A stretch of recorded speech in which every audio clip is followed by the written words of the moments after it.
Oi, gente. Hoje a gente vai fazer o exemplo 6.11, que está na página 221, do capítulo 6, que trata do modelo VAR, modelo autorregressivo vetorial. Tá? Na verdade, esse exemplo é o modelo VAR1, utilizado pelo Banco Central, certo? Para fazer as projeções de inflação futura, né? Que é apresentado o relatório de inflação do segundo trimestre de 2004. Na verdade, assim, nesse relatório ele apresenta outros modelos, tá? Além do VAR1, que é o VAR convencional. Né? Então, vamos lá. Já tinha aqui já aberto, né, o arquivo de dados, já pronto.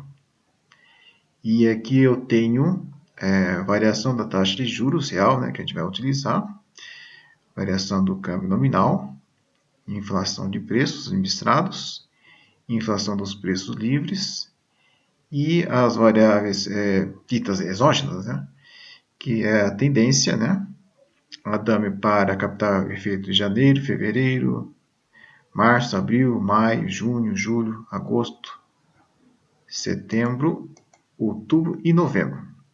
Tá? Na verdade, aqui não tem dezembro, porque a gente vai impor a existência de uma constante nas regressões, tá? Para estimar o sistema de equações do modelo VAR. Tá? Então, por isso não tem a DAME referente ao mês de dezembro. O mês referente de dezembro, na verdade, seria constante. Tá? Então, vamos lá.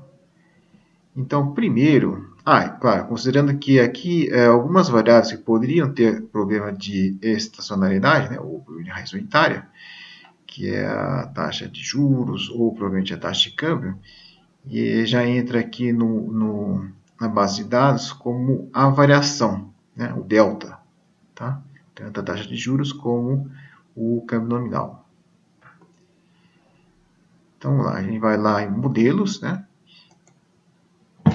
A primeira coisa que a gente vai ter que fazer é verificar qual é o número de defasagens que a gente precisa incorporar para a estimação do modelo VAR, que nada mais é que são sistemas, né, de equações de regressões, que inclusive aqui o Gretel utiliza os mínimos quadrados ordinários.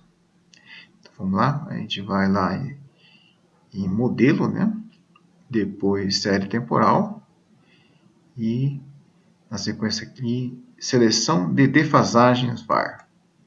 Tá?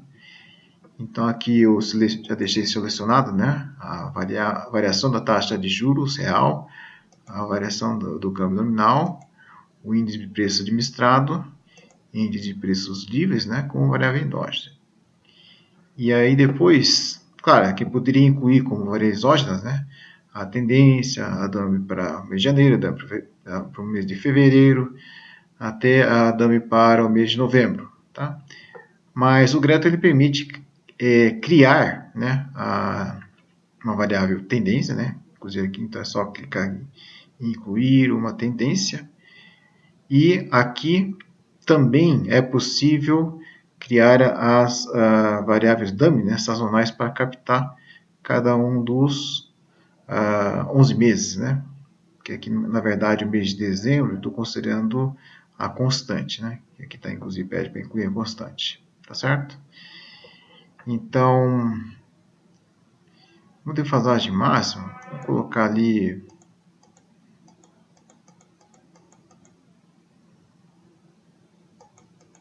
vamos colocar 24, mas no final o resultado vai mostrar que uma defasagem é suficiente. Tá? Ok?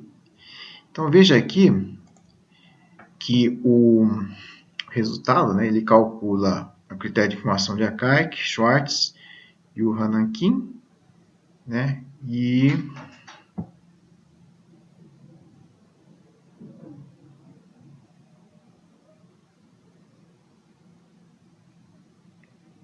basicamente o que a gente vai tomar como base esses três critérios de informação. Três critérios de informações, né? Então veja que o Akaik ele sobreestima, né, o número de defasagem, inclusive dá aqui como, né, um menor valor 24 defasagens, né? Está um pouco fora.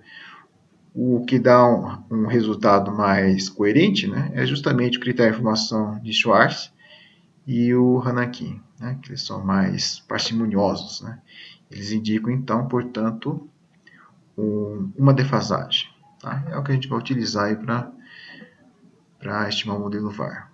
Então, a gente pode fechar aqui. E vai de novo, né? Modelo, né? Série temporal e autorregressão vetorial. Tá? Veja que, como eu já havia selecionado, né? Ele já automaticamente considera, né, a última seleção, certo? Então aqui eu posso selecionar, né, o número de defasagem que foi definido naquela verificação, né, feita anteriormente. Tá? Então eu coloco uma defasagem. Tá? É que eu peço para incluir constante, a tendência, né, as dumps sazonais. Se o padrão aqui a gente vai deixar sem selecionar. E dá um OK. Ele vai gerar os resultados, né?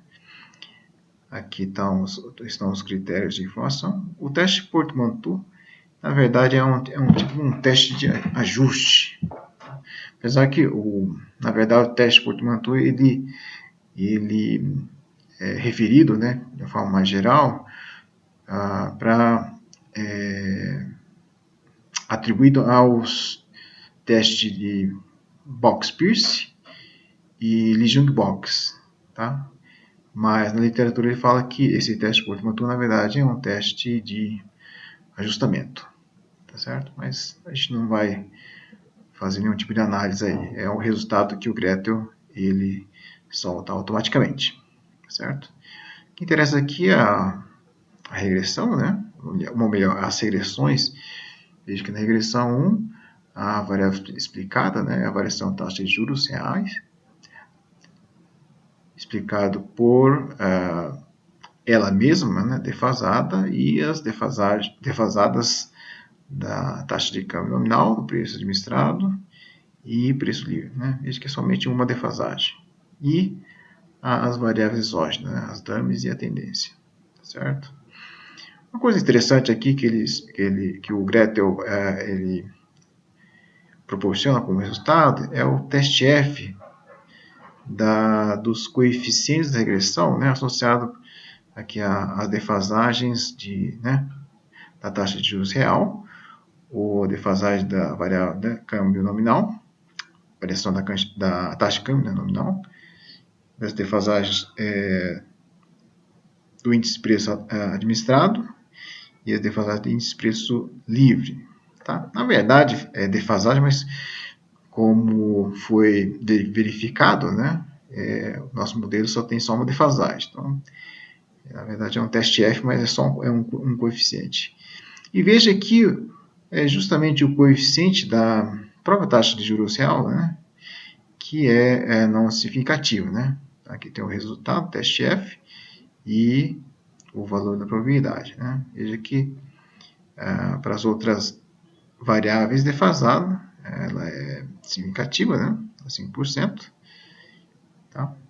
Isso é só uma curiosidade. Aí depois tem os resultados para as outras equações, né? Porque se trata de um sistema de equações, modelo VAR. Aqui na equação 2, né, a variável explicada seria variação da taxa de câmbio, né, nominal, aí explicada pela constante, a defasagem, né, das outras variáveis e dela mesma, né, uma defasagem, e as variáveis exógenas. Tá? Aqui também, veja que aqui o bloco, quer dizer, na verdade, o coeficiente, né, que é não significativo, é justamente, veja que aqui a variação da taxa de câmbio nominal, que é a variável explicada, certo? E aqui o teste F indica que o coeficiente é associado ao índice de preço administrado, né, ele é não significativo. Tá? Aí está aí os resultados para as outras duas equações, né, de regressão. Tá? É interessante ver aqui em cima que ele usa mínimos quadrados ordinários, tá? Se trata de um processo autoregressivo, né? Então, poderia utilizar mínimos quadrados ordinários, sabendo que, claro, que as variáveis aí são todas estacionárias, isso é importante, tá? Bom, então vamos ver aqui, destacar aí os dois testes. Tem um teste de autocolação. Vou deixar 24, só para mostrar.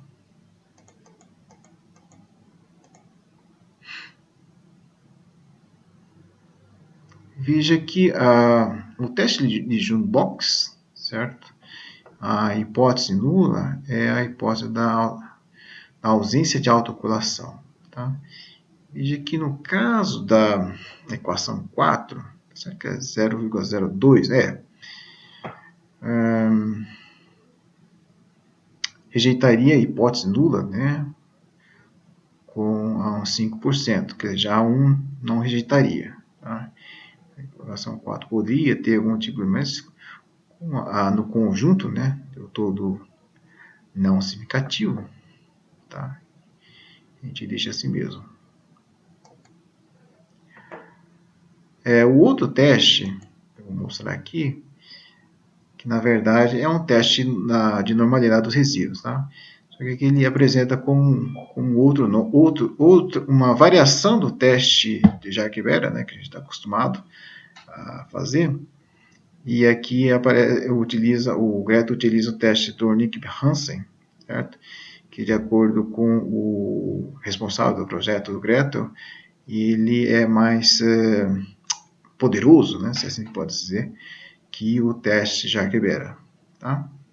Apesar que o Bueno afirma que ele coloca, né, comentário de outros autores, que a ordem, né, das variáveis poderia alterar o resultado deste teste, tá? Então fica aí só como inclusive aqui a hipótese nula, né? Hipótese nula está associada com a existência de normalidade, né? Nesse caso aqui dos resíduos, tá? Então o valor da probabilidade indica que inclusive está rejeitando essa hipótese, tá? É um pouco estranho, mas enfim, é o resultado aí. Claro, evidentemente, como o Bueno destacou, né, o teste do Nick Hansen, ele pode ter seu resultado afetado pela ordem das variáveis, tá? Então, mas como é o único teste que o Gretel ele entrega, né? Então, é só para comentar. Depois a gente pode ver os gráficos, que acho que fica muito mais fácil, né, de visualizar, mais rápido de ver como as variáveis se comportam. Então, primeiro a gente poderia ver, né, o gráfico dos resíduos, pode ser gráfico combinado, né? Coloca tudo no mesmo. Aqui é bom que pelo menos eles vão estar, né, todos na mesma escala. Então a gente pode ver as diferenças em termos de magnitude, né? Tá? Outra possibilidade é você gerar esse gráfico do resíduo, né, separado, tá? De que aí a escala pode te dar uma falsa ideia, tá? Então por isso que é interessante às vezes combinar tudo no mesmo gráfico. Aí você tem a mesma escala para todos os resíduos, certo? Depois, aí tem possibilidade de obter o resíduo para cada equação, né? E fica melhor para visualizar aí separadamente, tá? Depois, essa questão das raízes do VAR, né? Ver que ele está dentro, que não, como se trata da inversa, né? Então, considerando que as variáveis aí são estacionárias, né? Então, esperaria então encontrar todas essas inversas dentro do círculo unitário, tá certo? Sim, isso é um resultado bastante interessante. O outro seria o impulso-resposta. Tá? Esses gráficos combinados, eu coloco tudo no mesmo. Né? Veja que aqui eu tenho condições de colocar, definir o horizonte de previsão, né? Poderia ser 12, 24 meses à frente. Tá? E incorporar o que se chama intervalo de confiança. Apesar que aqui o intervalo de confiança é definido através de uma simulação, tá? Onde vai aí, sorteando, né, os erros, né, gerados, tá? E simulando, né, várias vezes até você conseguir um intervalo, né, de confiança dessas várias simulações, tá certo? Então aqui está com menos alfa, 90% de confiança, né?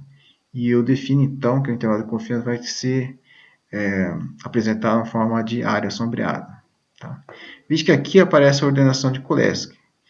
Então, como o próprio livro sugere, né, colocar ali o preço livre, né, primeiro, e depois, claro, o administrado, já pelo nome, né, deveria estar aí no final.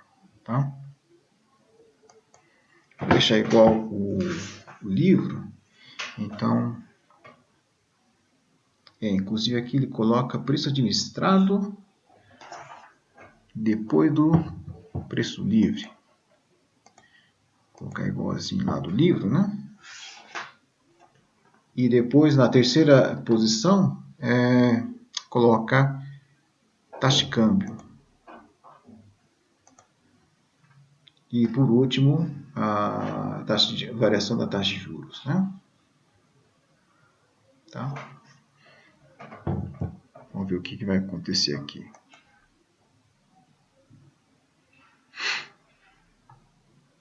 Aqui gerou a gráfico das funções resposta e impulso, né? Mas colocou tudo junto. Então aqui é a resposta da variação da taxa de juros, né? Não dá para ver muito bem, vamos ver se não dá para aumentar. Resposta da variação da taxa de juros reais, né? Ao choque da própria variável taxa de juros reais, né? Aqui nota a diferença, né? Que ele já começa de um valor, que começa do choque, tá? E note que ele já se aproxima, né, próximo de zero, já no quinto período, ou quinto mês, né, se você pode dizer, tá? Após o choque. Aqui nos outros gráficos, na mesma linha, né, seria então a resposta nesse caso aqui da variável, variação da taxa de câmbio nominal, né, devido ao choque da variação da taxa de juros reais, tá? Então, eu vi que aqui no começo de um valor elevado, né, porque na verdade ele está sofrendo um impacto aqui, tá? Do choque da variável taxa de juros reais, né? Aqui seria a resposta, né, do índice de preço administrado, tá? Ao choque da variável taxa de juros reais. E por último seria o choque sofrido pelo índice de preços livre, tá? Pela variável taxa de juros reais, variação da taxa de juros reais. Tá? Na segunda linha, veja que ele vai alternando, né? Então aqui agora é a resposta das variáveis ao choque sofrido pela variável câmbio nominal. Tá? Veja que aqui no caso do câmbio nominal resposta da variação da taxa de câmbio nominal, né? Devido ao choque nela mesma, né? Começa então de um valor já elevado no primeiro período, tá? E aí assim por diante. Tá? Veja que aí, deixa eu mostrar aqui separadamente, né? Porque aqui está meio isso aqui é bom para apresentar, colocar no trabalho, tá? Ele já resume, né? Em um gráfico só, apesar que às vezes fica um pouco difícil de verificar aí o nome das variáveis, tá? Então, tem a condição, né, de você fazer a verificação. Vamos pegar aqui, porque na verdade a gente está interessado em qual que é a resposta do índice de preço livre, né, a um choque, por exemplo, na taxa de juros, variação da taxa de juros reais, né? Então aqui eu posso deixar na mesma ordenação, pedir para calcular o intervalo de confiança, né, por simulação. E ok. Então veja que aqui ele dá o gráfico, né, separadamente, né? Então aqui seria a resposta do índice de preço livre a um choque na variação da taxa de juros reais, né? Com intervalo de confiança, certo? 90% de confiança. Veja que aqui eu posso personalizar, né? Editar o gráfico, tá? Vou colocar, bom, aqui já no eixo X já está com o mês, né? O eixo Y poderia agregar alguma coisa, agregar uma legenda, setas, mudar a cor da linha, certo? Da sombra. Então, a parte gráfica, né, artística aqui, tem algumas possibilidades, tá? E depois pode gerar o PDF em seguida. É bastante interessante. Aí um gráfico, que aí no caso tem resposta, né, de cada uma das variáveis em relação ao choque das outras, né? E por último aqui tem a decomposição da variância. Então, por exemplo, se eu pego ali a decomposição da variância da previsão, né, para índice de preço livre, aqui eu pedi para gerar um gráfico com barras empilhadas que fica mais fácil de visualizar, porque como é em termos percentuais, né? Então dá uma melhor visualização do que gráfico de linha, tá? Aí dou OK. Veja que no caso do índice de preço livre, né, a maior parte da variação é devida a ela mesma, tá? E aqui o que está em azulzinho, que quase não dá para enxergar, é devido à variação do preço livre devido à variação, né, devido à variável índice de preço administrado, né? Então veja que é quase nada aqui. Aí depois, o que mais afeta, né, além dela mesma, é a variável taxa de câmbio, variação da taxa de câmbio nominal, que está em verde, né? Apesar que ele aumenta, né? É pouco no começo, vai aumentando até no período 5 e 6, onde já estabiliza, tá? Em torno de 20%. E a variável taxa de juros reais, né? Veja que não tem muito efeito. Ele tem um pouquinho, né? Mais que visualmente percebe-se que é mais que índice de preço administrado, né? Tá? Então, isso aqui é uma forma de visualizar a decomposição da variância. Então, essa aqui foi a decomposição da variância da previsão para índice de preço livres. Tá? Então, eu posso ver para cada uma das outras variáveis. Por exemplo, só para finalizar aqui, decomposição da variância de previsão, né? Por exemplo, da variação da taxa de câmbio nominal. Tá? Aqui é a mesma coisa, pedir para um gráfico de barra empilhado. Né? Aqui eu posso definir a ordenação, tá? Que provavelmente daria resultados, né, um pouco diferentes, né, dependendo da ordenação. Tá? Veja que aqui a variação da taxa de câmbio nominal, ela praticamente, a sua variação é devido praticamente a ela mesma, né? As outras variáveis praticamente não afetam, né, em termos de variação, a variável taxa de câmbio, variação da taxa de câmbio nominal. Tá? Então, a fonte de variação aqui na previsão, né, da taxa, variação da taxa de câmbio nominal é devida praticamente a ela mesma. Aqui um pouco, talvez, né, ao índice de preços livre, tá? E algo preço administrado, né, mas muito pouco, o que praticamente não aparece, né, explicando a variação aí da previsão da variação da taxa de câmbio nominal, é a variável variação taxa de juros reais, tá? Mesma coisa, eu posso editar, gerar o PDF, né? E aqui tem a parte de análise, que eu posso gerar a previsão, né? Então, se eu quero a previsão do índice de preço livre, tá? Apesar que já tem uma janela que não apareceu, já apareceu direto aqui, 3 períodos à frente. Eu poderia definir, né, não 3 como 12, né, 6 meses, 12 meses à frente, né? Tá? Então vamos ver aqui. Então tá aqui, né, os valores da previsão, o estimado e o valor real, né?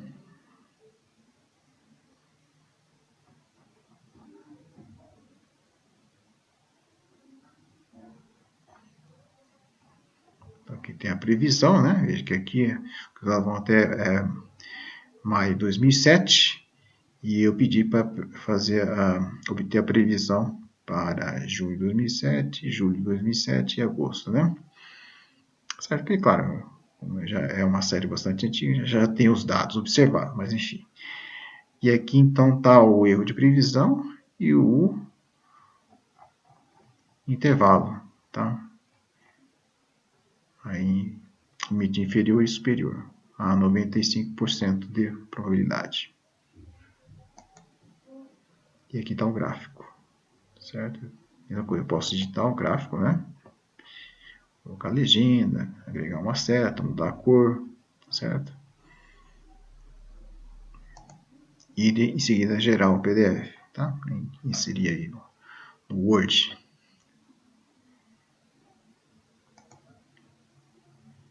Vamos ver o que tem mais aqui em análise. Aqui eu posso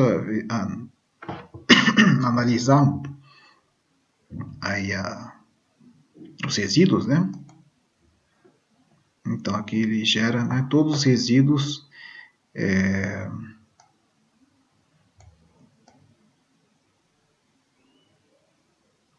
que eu consigo obter através das equações de regressões estimadas, tá? Ou seja, para cada equação de regressão estimada do sistema de equações, então eu consigo gerar o resíduo aí para cada uma das 4, né? 4 equações, tá certo?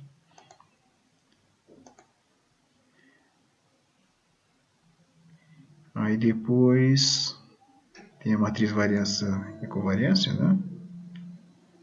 Tá.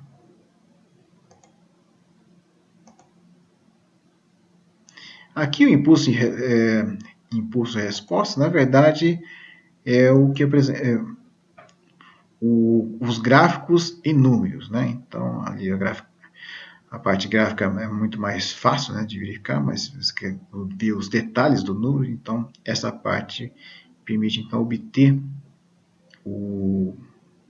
quais são os números, né, que geraram os gráficos que foram apresentados anteriormente. Tá? Note que não era necessário, né, usar 24, né, períodos. Porque, de certa forma, a partir já do 12º período, né, a variação no caso aqui a resposta, né, está praticamente próxima de zero. Tá? Mas enfim, eu coloco 24 para ter certeza, né, que vai pegar todo o gráfico até, quer dizer, até a resposta, né, chegar próximo de zero, certo? E o último aqui é a decomposição da variância, né, da previsão. Então, aqueles gráficos, né, das marcas empilhadas, aqui eu obtenho então os números, né, que geraram aqueles gráficos, tá? Veja que também aqui percebe-se que não era necessário, né, colocar 24 períodos à frente, tá? 12 acho que já seria suficiente. E que os valores aqui praticamente se estabilizam, né, a partir do 13º, tá? E para cada uma das variáveis, né, a decomposição da previsão.